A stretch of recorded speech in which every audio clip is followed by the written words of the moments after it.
be seated. Let's bring in the jury. Let's bring in the jury. You may.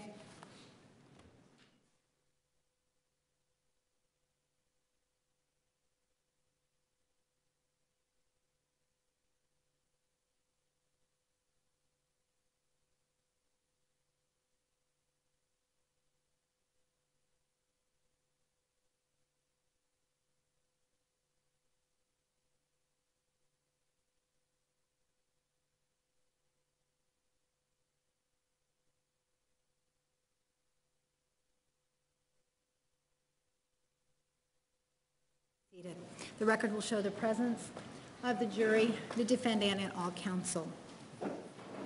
Ladies and gentlemen, we are going to begin the penalty phase. The bailiff will distribute a copy of the preliminary instructions for the penalty phase. Once everyone has a copy, I will read them to you. I invite you to follow along with me. Again, these are your copies. Feel free to write on them. They will be shredded at the end of the trial.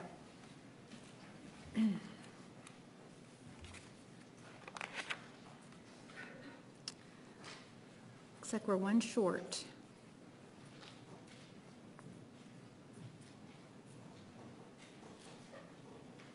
Thank you.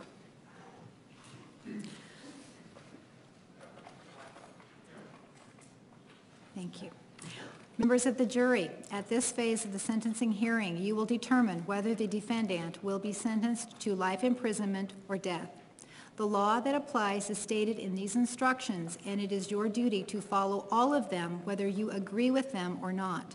You must not single out certain instructions and disregard others. You must not be influenced at any point in these proceedings by conjecture, passion, prejudice, public opinion, or public feeling. You are not to be swayed by mere sympathy, not related to the evidence presented during the penalty phase.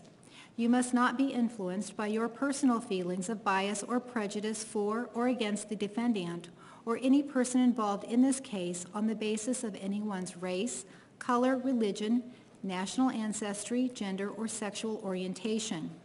Both the state and the defendant have a right to expect that you will consider all the evidence, follow the law, exercise your discretion conscientiously, and reach a just verdict.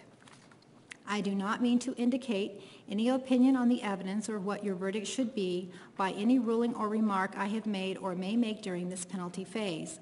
I am not allowed to express my feelings in this case, and if I have shown any, you must disregard them. You and you alone are the triers of fact. You are allowed to discuss the case among yourselves during the aggravation phase jury deliberations. Effective immediately, however, permission to discuss the case is suspended until you deliberate again with respect to this phase of the proceedings. The admonition that was in effect in the previous phase is now back in effect. This phase of the trial, unless otherwise directed by the court, will proceed as follows. The defense may make an opening statement. The state may then make an opening statement or may defer until the close of the defense case. Again, what counsel say in opening statements is not evidence. The victim's relatives may make a statement relating to the personal characteristics of the victim and the impact of his murder on his family. They are not allowed to offer any opinion or recommendation regarding an appropriate sentence. Victim impact evidence is not an aggravating circumstance, and you cannot consider it as such.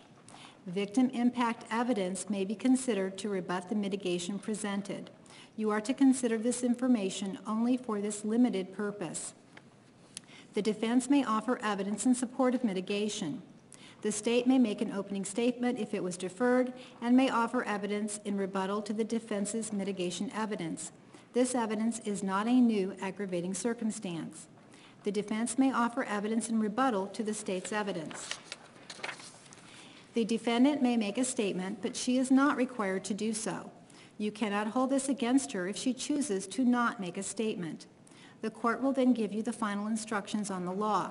The parties will present final arguments, with the defense having the opportunity to make an opening and closing argument. You will then deliberate to decide on a verdict. Once you agree on a verdict, you will return to court where the verdict will be read with the parties present. You are to apply the law to the evidence and in this way decide whether the defendant will be sentenced to life imprisonment or death. The evidence you shall consider consists of the testimony and exhibits the court admitted in evidence during the trial of this case, during the aggravation phase, and during this penalty phase of these proceedings. It is the duty of the court to rule on the admissibility of evidence. You shall not concern yourselves with the reasons for these rulings. You shall disregard questions and exhibits that were withdrawn or to which objections were sustained. Evidence that was admitted for a limited purpose shall not be considered for any other purpose. You shall disregard testimony and exhibits that the court has not admitted or the court has stricken. The lawyers may stipulate certain facts exist. This means both sides agree that evidence exists and is to be considered by you during your deliberations at the conclusion of the trial. You are to treat a stipulation as any other evidence. You are free to accept it or reject it in whole or in part, just as any other evidence. During the aggravation phase, you found that the state has proved that a statutory aggravating circumstance exists, making the defendant eligible for the death sentence. During this penalty phase, the defendant and the state may present any evidence that is relevant to the determination of whether there is mitigation that is sufficiently substantial to call for a sentence less than death. The state may also present any evidence that demonstrates that the defendant should not be shown leniency. Leniency means a sentence less than death. Mitigating circumstances may be found from any evidence presented during the trial, during the aggravation phase, or during the penalty phase of these proceedings. You should consider all of the evidence without regard to which party presented it. Each party is entitled to consideration of the evidence, whether produced by that party or by another party. You are the sole judges of the credibility of the witnesses and what weight is to be given the testimony of each witness. In considering the testimony of each witness, you may take into account the opportunity and ability of the witness to observe, the witness's memory and manner while testifying, any interest, bias, or prejudice the witness may have, the reasonableness of the testimony of the witness considered in light of all the evidence, and any other factors that bear on credibility and weight. The attorney's remarks, statements, and arguments are not evidence, but are intended to help you understand the evidence and apply the law. The attorneys are entitled to make any objections that they deem appropriate. These objections should not influence you, and you should make no assumption because of objections by the attorneys. The defendant is not required to testify or make any statement, and you are precluded from drawing an inference against her should she decide not to testify or make a statement. The decision on whether or not to testify or make a statement is left to the defendant acting with the advice of her attorneys. You must not let this choice affect your deliberations in any way. Mitigating circumstances are any factors that are a basis for a life sentence instead of a death sentence, so long as they relate to any sympathetic or other aspect of the defendant's character, propensity, history, or record, or circumstances of the offense. Mitigating circumstances are not an excuse or justification for the offense, but are factors that in fairness or mercy may reduce the defendant's moral culpability. Mitigating circumstances may be offered by the defendant or state or be apparent from the evidence presented at any phase of these proceedings. You are not required to find that there is a connection between a mitigating circumstance and the crime committed in order to consider the mitigating evidence. Any connection or lack of connection may impact the quality and strength of the mitigation evidence. You must disregard any jury instruction given to you at any other phase of this trial that conflicts with this principle. The fact that the defendant has been convicted of first-degree murder is unrelated to the existence of mitigating circumstances. You must give independent consideration to all of the evidence concerning mitigating circumstances despite the conviction. The circumstances proposed as mitigation by the defendant for your consideration in this case are: 1, defendant was 27 years old at the time of the offense. 2, Defendant has no prior criminal history. 3. Defendant was a good friend. 4. Defendant lacked support from her family. 5. Defendant suffered abuse and neglect as a child and as an adult. 6. Defendant tried to make the best of her life. 7. Defendant consistently tried to improve herself. 8. Defendant is a talented artist. You are not limited to these proposed mitigating circumstances in considering the appropriate sentence. You also may consider anything related to the defendant's character, propensity, history or record, or circumstances of the offense. While all 12 of you had to unanimously agree that the state proved beyond a reasonable doubt the existence of a statutory aggravating circumstance, you do not need to unanimously agree on a particular mitigating circumstance. Each one of you must decide individually whether any mitigating circumstance exists. You are not limited to the mitigating circumstances offered by the defendant. You must also consider any other information that you find is relevant in determining whether to impose a life sentence, so long as it relates to an aspect of the defendant's background, character, propensities, record, or circumstances of the offense. The defendant bears the burden of proving the existence of any mitigating circumstance that the defendant offers by a preponderance of the evidence. That is, although the defendant need not prove its existence beyond a reasonable doubt, the defendant must convince you by the evidence presented that it is more probably true than not true that such a mitigating circumstance exists. In proving a mitigating circumstance, the defendant may rely on any evidence already presented and is not required to present additional evidence. You individually determine whether mitigation exists. In light of the aggravating circumstances you have found, you must then individually determine if the total of the mitigation is sufficiently substantial to call for leniency.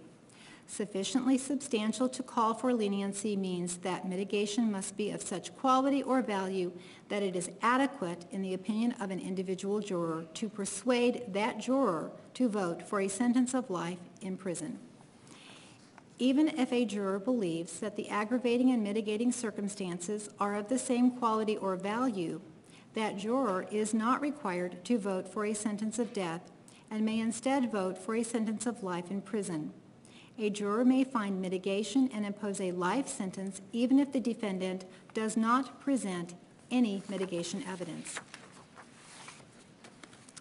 A mitigating factor that motivates one juror to vote for a sentence of life imprisonment may be evaluated by another juror as not having been proved, or, if proved, as not significant to the assessment of the appropriate penalty.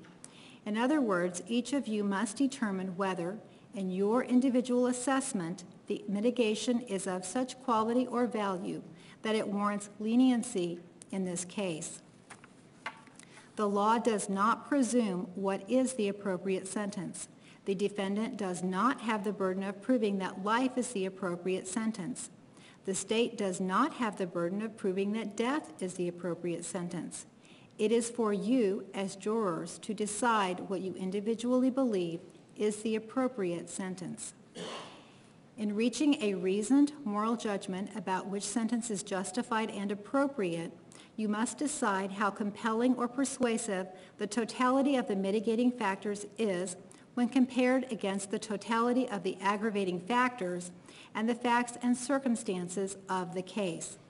This assessment is not a mathematical one, but instead must be made in light of each juror's individual, qualitative evaluation of the facts of the case, the severity of the aggravating factor, and the quality of the mitigating factors found by each juror.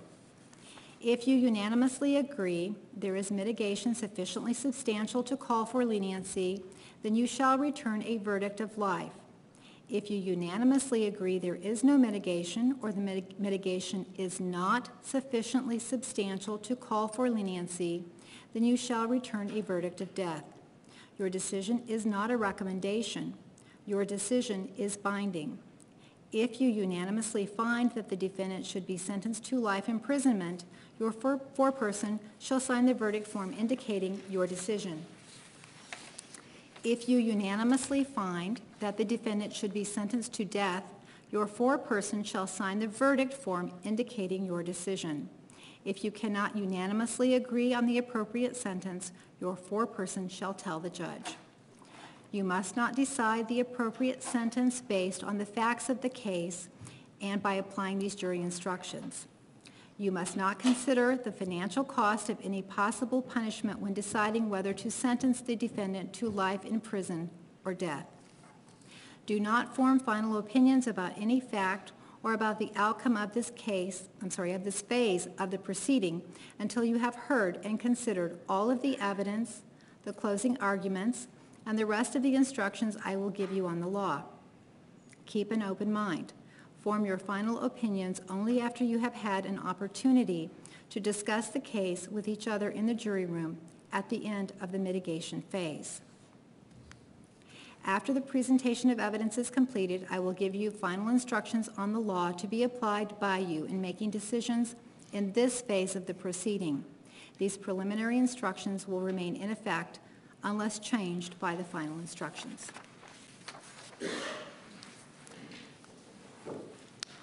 Mr. Nerman. Thank you, Your Honor.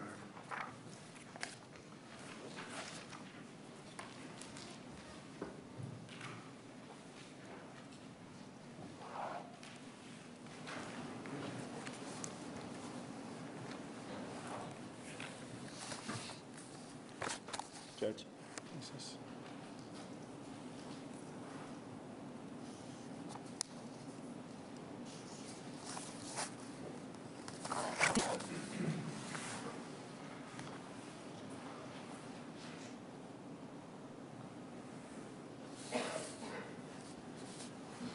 Thank you.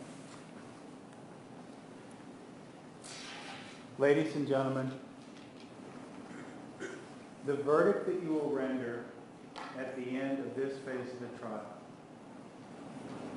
will determine whether or not Jodi Arias will spend the rest of her life in prison. Objection to proper argument is for the judge. Approach, please.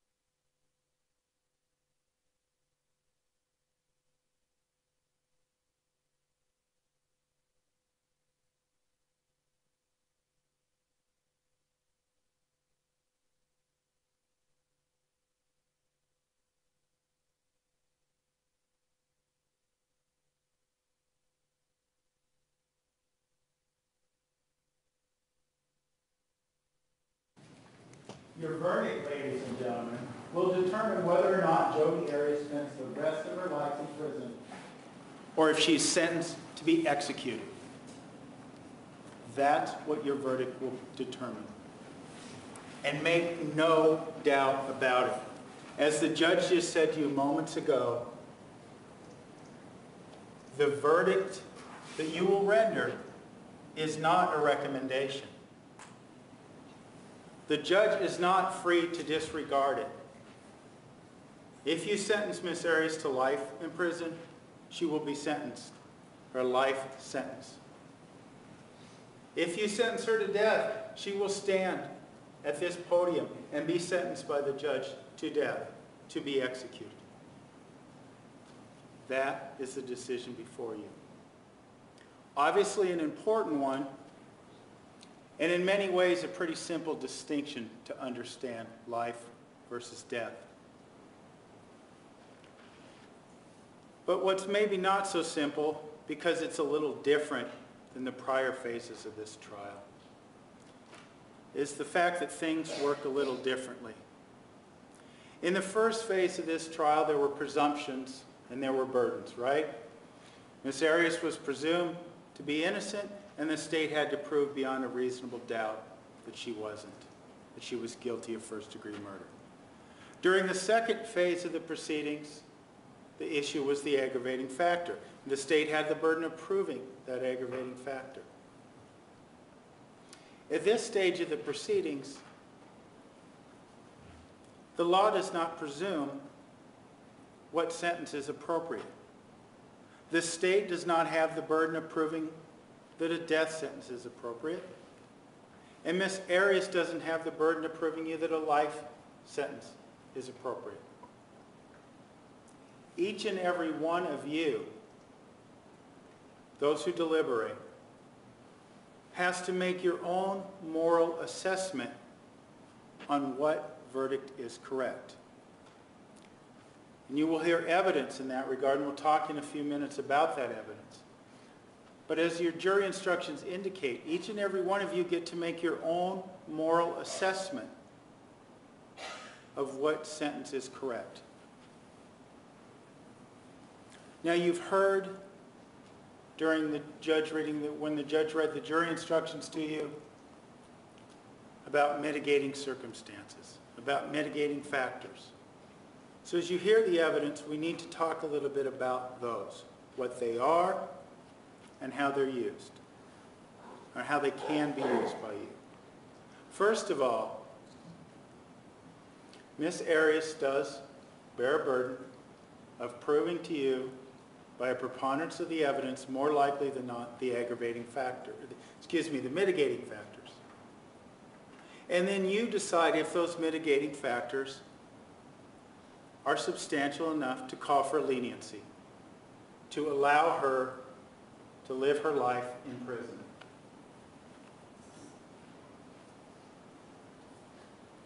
The mitigating circumstances is a term you're just starting to hear now. And it's important to understand that while the judge has read a list to you, and we'll talk about that list and the evidence that's going to be presented to you in a few moments, the witnesses that will take the stand and talk to you, what you will learn during this phase of the trial is not about the Jodi Arias that was living her life in 2006 after she met Travis Alexander. You will hear more about her life before that point in time. What brought her to that point in time, so you can understand whose life you're deciding whether it should be terminated or not. The law gives you the benefit of that understanding. And through these proceedings, we will give you the benefit of that understanding. And Ms. Arias will have the opportunity to talk to you in a different way. Not about what happened, but about who she is. And in that regard, ladies and gentlemen, it is important to understand the last paragraph that is displayed to you. Mitigating circumstances can be found from any evidence presented. Any evidence presented during the trial, the aggravation phase, or the penalty phase. What that means, ladies and gentlemen, is that all the evidence you began hearing back in January of this year is evidence that you can consider. It need not be presented to you during this phase of the trial. There may be something that both parties overlooked, a piece of evidence that you think, boy, that's a reason why I think she should get life, that hasn't been presented to you. And you alone can decide that that is a mitigating factor substantial to call for leniency. And you'll notice I've been saying you and you alone. I said that a couple of times, and I said that for a reason. Because unlike those prior phases, in the prior phases, each and every one of you had to agree on the verdict. You had to agree that she was guilty of first-degree murder before you could deliver that verdict. And things work a little differently in this phase. You do have to agree, if you can, as to either the ultimate outcome, be it life or be it death. But you don't have to agree on the reasons. You've heard mitigating circumstances about Miss Arias' artistic talent. One of you could find that to be mitigating. Another jury could say, that doesn't matter to me. But her lack of criminal history does, and that's a reason to give life. And you don't have to agree on those mitigating factors as long as you agree on the verdict.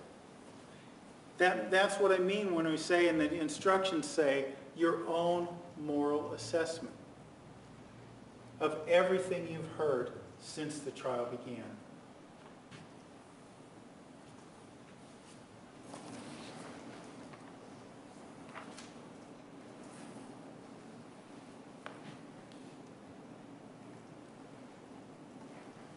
Again, as you process this information,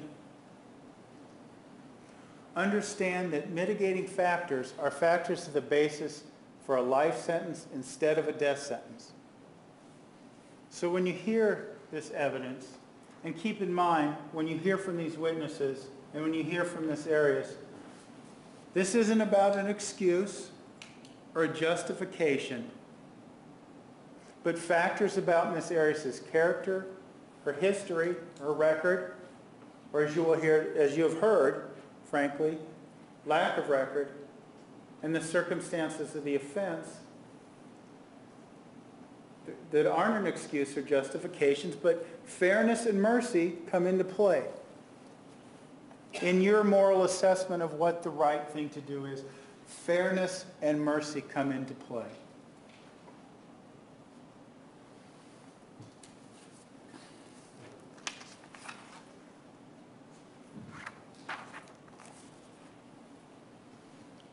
Now, listed before you are 8 mitigating factors. The defendant was 27 at the time of the offense, and she had no prior criminal history. You've heard evidence to that effect already. She was born on, there was a driver's license admitted of her birthday to July 9th, 1980. She has no prior criminal history. That was presented to you during the trial. Number 3, that she was a good friend. You will hear from 2 witnesses during this phase of the proceeding from Ms. Arias. You already met one, Daryl Brewer. You recall you met him back in January. He was the longtime boyfriend of Ms. Arias, and in fact, the one that preceded Mr. Alexander. You spent some time together. You'll hear about the role she played in his life and in his son's life as well. You'll also hear from a friend of hers, I don't quite say lifelong friend because they lost touch later in Ms. Arias' mid-20s when she got together with Mr. Alexander. Her name is Patty Womack. She will talk to you a little bit about the Jodi Arias she knew, her upbringing. She will talk about the lack of support Ms. Arias had from her family. She will describe that for you from her observations. You've heard during the course of the trial that Ms. Arias suffered abuse and neglect as a child and as an adult.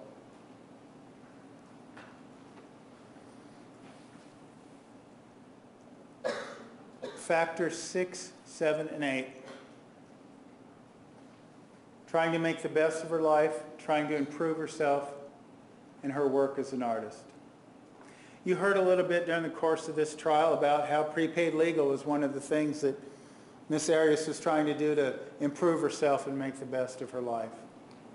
How even her desire to join the Mormon Church was in that line. Her desire to improve herself, to maintain her goals of motherhood, marriage, and having a business. And Mr. Brewer will talk about that a little bit as well. And talented artists. At the end of these proceedings, Ms. Arias will talk to you. You'll see some of her artwork. You will see her work. You can judge for yourself whether or not that is proven to you. But as it relates to those final factors, those final 3 factors, Ms. Arias will discuss those and talk to you about how she viewed her life And she'll touch on all these factors in a way that she was not permitted to beforehand. One thing that you will not see in the mitigating factors or even the aggravating factors, one thing specifically precluded from your consideration as you hear this evidence, ladies and gentlemen, is that she's been convicted of first-degree murder. It's not a mitigating circumstance. It is an independent consideration despite the conviction. That means we've gotten to a point now, you remember the first day you came in for jury selection, probably not the first day after you filled out the questionnaire. All the parties sat before you and you had a questionnaire and it said, if you got to a point where you would have convicted someone, and then that, back then it was hypothetical, right? If you had convicted someone of first-degree murder, even considering that fact, could you consider a life penalty to be appropriate? And each and every one of you is here because you said that you could deem a life penalty appropriate, even after that premeditated first-degree murder and even after aggravating factors were found. And that's some of what that says there in that paragraph. But now, ladies and gentlemen, ultimately, that question that we pose as a hypothetical is real because she's right here. This is the girl right here that you pledged when you were selected as jurors that after hearing or after possibly convicting her of first-degree murder and finding aggravating factors, that you would consider giving Miss Arias life. That is what you committed to each one of the parties to do. And ladies and gentlemen, that is what we expect you to do when you hear all the evidence, when you consider all the mitigating factors, when you understand who Miss Arias is, you will understand that life is the appropriate penalty. Mr. Martinez.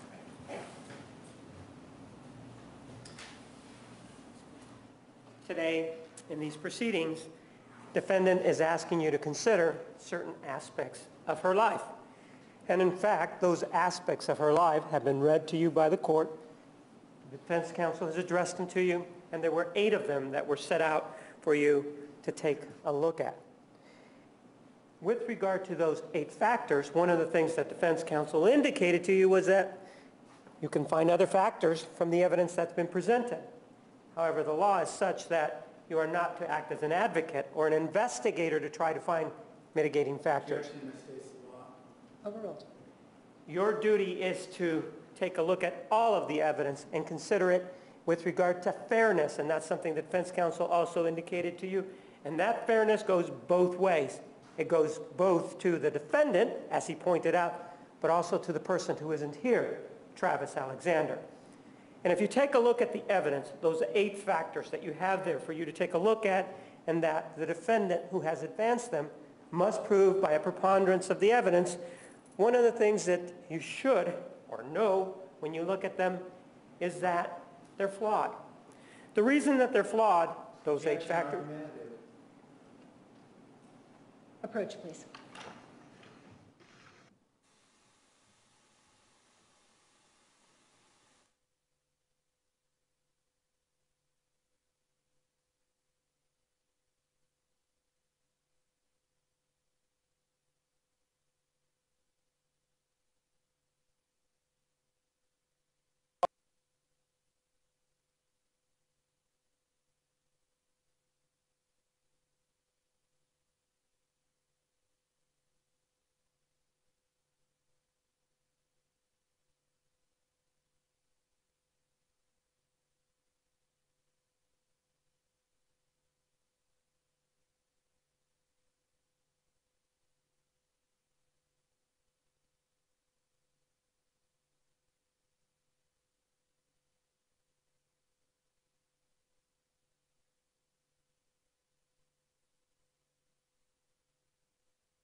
Continue.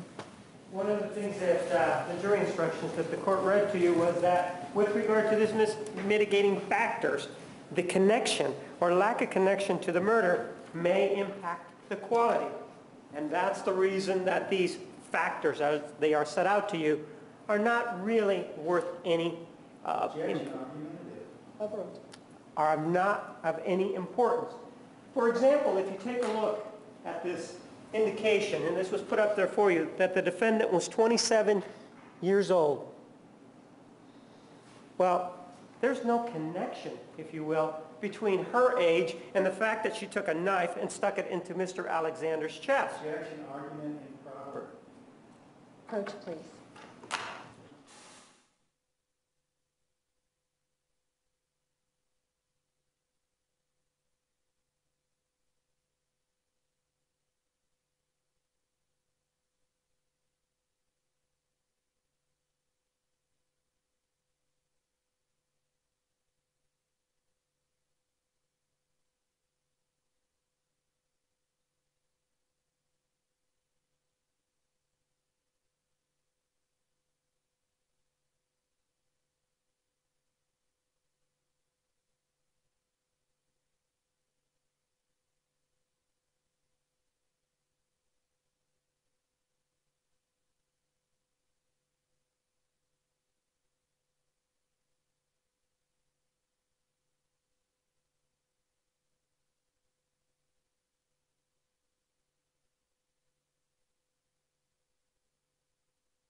You may continue. There is no connection between her age and what she did to Mr. Alexander. And one of the things that the previous page, on page 6, indicates is that quality, that connection is something that you may consider. For example, the fact that she has no, indicated has no prior criminal history. Again, where is the connection? What does that have to do with what happened on June 4th of 2008? The same can be said for her being a good friend to whom? And how is that important to what happened on June 4th of 2008? Additionally, there's this indication that somehow she lacks support from her family. As you saw here today, and as you've seen throughout these proceedings and from the defendant's own mouth, as she indicated that her mother was here. That's an indication of support. But even though there was or there wasn't support, there's nothing to do with the killing. She talks about having suffered abuse and neglect as a child and as an adult. Again, where's the connection? And the fact that she's trying to better herself or that she is trying to do the best in her life, again, what does that have to do? And that she's a good artist, again, what does that have to do with the murder? There's another aspect of these that we need to talk about, and specifically, these are not mitigating circumstances. Objection, characterizes the law. Sustained. With regard to these, number 2, they indicate to you that the defendant has no criminal history. Really? Were you present when she was testifying? Do you remember her testifying? And do you remember her testimony that she was untruthful to you? Objection, Your Honor. Mischaracterizes the testimony and is argumentative. As stated, sustained. Do you remember the colloquy involving the gas cans? Do you remember what she told you about that? And she took an oath to tell the truth, the whole truth, and nothing but the truth. When somebody takes a stand and they are not being truthful, that is a crime.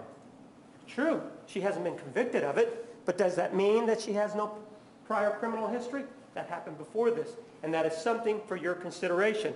And that is a microcosmic, if you will, view of the rest of these mitigating circumstances as they are laid out. That she was 27 years old. Evidence has been presented that she has gone through 4 boyfriends, that she has gone through numerous jobs. Objection, argumentative. Overruled. That she, according to them, there's going to be evidence that's going to be presented that she was a good caretaker of Mr. Brewer's child, that she had a good relationship with him. So in those 27 years, she has lived a lot. It's not like she was an 18, 19-year-old child that had never been out in the world. Additionally, that she was a good friend. Good friend to whom? That apparently to this individual that will come in and testify to you that she has been a good friend to the defendant. What does that mean? When was she a good friend? And how does that make this a mitigating circumstance? That she lacks support from her family. You saw her mother here. How do we know, other than from the defendant's mouth, that she lacked support from her family? And remember, you keep in mind the previous 2 other proceedings, including the guilt phase, where perhaps when she was speaking to you, there were those inconsistencies and those issues with her speaking to you. That she suffered abuse and neglect as a child and as an adult. That is something that has been gone over many times on the witness stand during her 18 days that she was up there. And during that time, as you know, no evidence was presented from any medical facility, from a police agency, and from anybody else that would support that. Just the defendant's word. That she's trying to make the best of her life and is trying to improve herself. Well, isn't that just what everybody tries to do? Isn't that just normal? Isn't that something that most people do? Why is that a mitigating circumstance? And finally, something about her being a talented artist. And you've heard that as a talented artist, she somehow was somebody that could, you were told about paintings. You were also been told from the witness stand that she's a photographer. Yes, I guess in a way she is a talented artist because she can take photographs of Mr. Alexander in the shower that look like the Calvin Klein commercial. And after she takes pictures of him in that position, and after there are inadvertent photographs of her committing this crime, do we know? That she's so talented that she can take that camera and delete the images that negatively affect her. Facts not to be considered. Overruled. The fact that she's that talented indicates to you, in this particular case, that all of these items that have been presented to you, every single one of them, is nothing more than the defendant's statements attempting to gain sympathy.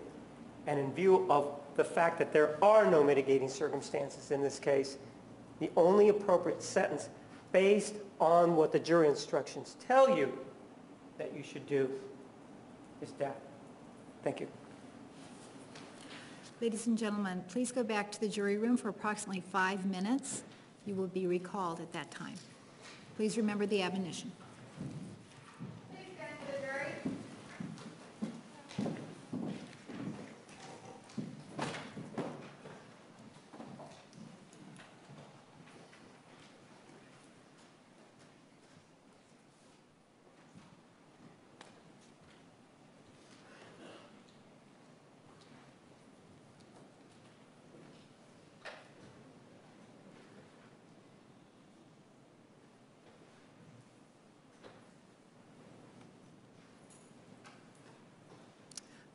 The record will show the jury has left the courtroom. Please be seated. Yes, you may approach.